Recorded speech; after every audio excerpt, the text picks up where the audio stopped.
Hey everybody, Paul from Better Chess, and I'm going to review game three of round three of the 2024 Senior Open. And I have the black pieces, and I am paired with a person who's rated about 250 rating points below me. So he's rated about 1623, I'm 1873. So I'm expected to win this game based on rating, but as I think I've mentioned, there's quite a bit of rust in my game. So let's see what happens here. He starts off with the white pieces, of course, and it's a Sicilian defense.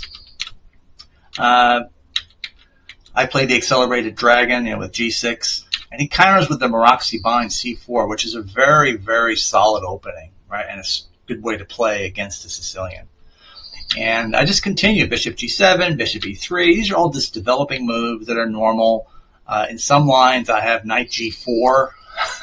Which is a crazy move, sacking the knight, but then I get the d4 knight. I didn't play this because it's way too complicated for me at this point. I just want to play principal chess. I haven't played in a year. I just want to put down some solid moves and not blunder or anything. So we continue. I castle. He plays bishop e2. Again, solid. d6. These are all just nothing really to explain, just getting the pieces developed. He plays f3. I thought that was a little slow and not necessary. He could have just castled. But he's just being very solid. He's protecting everything, right? So he does have some weakness on the dark squares. Obviously, as you can see, these squares are, vulnerable, but nothing serious, at this point. So f3, it's hard to find a move here. I had a hard time deciding what I should play. I thought maybe e6 was okay, but then d6 is a backward pawn. So I just said, you know what? I'm just going to stay principled and play bishop d7. Do the same thing. Develop. Castles. I play rook c8. It's not a bad move, but I almost feel like there should have been some tension resolved in the center before continuing. But, rook c8 is not horrible. He plays now queen b2. Again, connecting the rooks. So rooks can come to the C file or D file or E file, a whole bunch of options available. Things are getting a little crowded right now. I should have probably just knight takes D4 and put my bishop on C6. But instead, I played rook E8. Again, it's just disciplined moves. And why would I even play that move? Well, in some variations, he gets to put his knight here, and then there's a check here if the E7 pawn is hanging, and if I move this knight here. So again, it's just a prophylactic move. And at this point, we're really out of moves, right? This is all the pieces have been developed, save for his maybe A1 rook, and that's about it. And now he develops that with rook C1. So very, very solid. What you'll notice is that so far, white hasn't really done any attacking. And that might be coming, but it seems like he's just very solid, but he hasn't really done anything to, initiate like H4 or F4 or something, where he would begin, attacking on the king side, or even bishop H6, setting up some attack later. And that's okay. So now I think a long time, and I play this move. I play A6. Again, I just don't know really what to play. I'm just gently trying to improve my position, and I feel A6 is a reasonable idea to that. And he plays rook FC1. So just ultra solid, no weaknesses. He has a very slight advantage. And here we go. So once again, I'm thinking long and hard here. What should I do? And what I should probably just do is take on D4 and relieve some of the tension, and then knight D4, bishop D4, takes, queen A, and just play chess. Now I may have B5 at some point, not now, but I can start to reroute pieces, right, like this. It gets complicated, but now we just have a game. It's just something like that. Instead, what I do is I play the, I say, dubious H5. It gains space, but it also creates some weaknesses. Yeah, it just shows you I'm really not finding my balance here. I'm really off kilter. So he plays A3. Now he's going to expand on the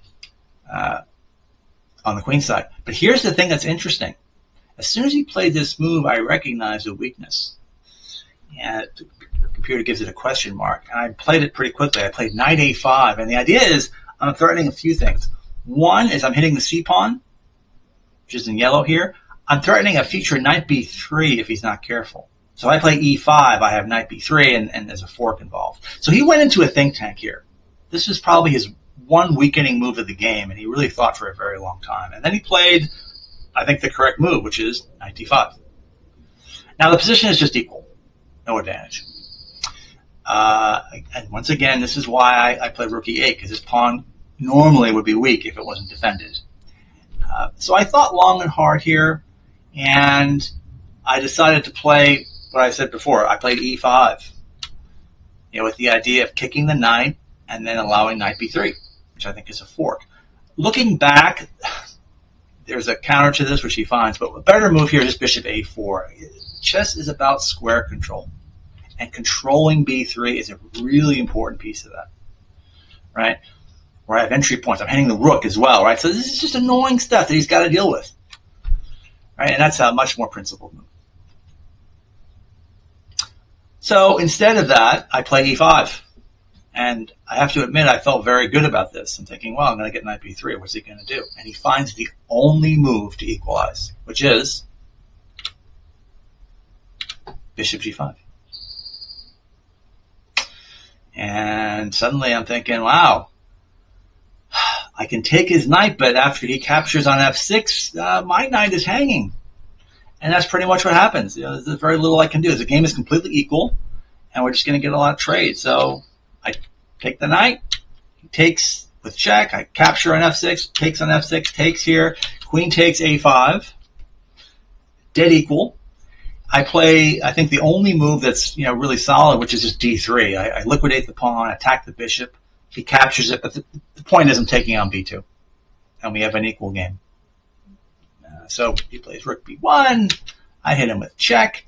And again, these are all very principled moves that are just drawn. Nothing really ambitious about them. He puts his king to h1. At first I think he can go to f1, but I think h1 is actually safer now that I look at it. I'm trying to defend. I could have played probably rook c5, but instead I played bishop c6, just defending. He plays back to f1. It's a very, very solid move. I love that move, just kind of waiting and getting out of the way, exposing my queen to attack. And now I'm just saying, okay, I'm going to play I have my one weakness on d6. Let's trade so I can connect my pawns. But he doesn't. He wants to do it on his terms. Queen b4. So then I just, again, defend my hanging pawn. He starts to double with rook d2. I hit him with a5 to kick the queen. Then he captures. I capture. He's going to double. I just take. And after king f8, I'm just going to come to the center.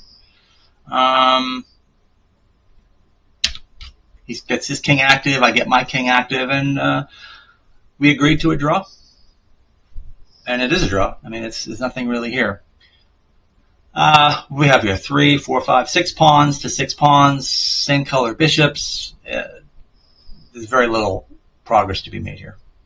So the moral of the story, and the reason I showed you this game, is my opponent was a lesser rated by about 250 points.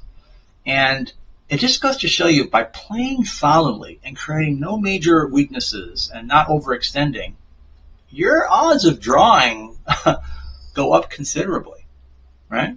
And he basically is saying, okay, you're the stronger player, you beat me. I'm just going to play solid. And couldn't find a way to do it, right? So anyway, that's the lesson today, is just solid play, keep your pieces protected, put them on good squares, and usually good things will happen. In this case, for him, it's a good outcome. He draws a player who's 250 rating points better than him. And disappointing for me. I have to work more on my technique and force issues. But again, still rusty. That's round 3. I'll see you back here for the next round.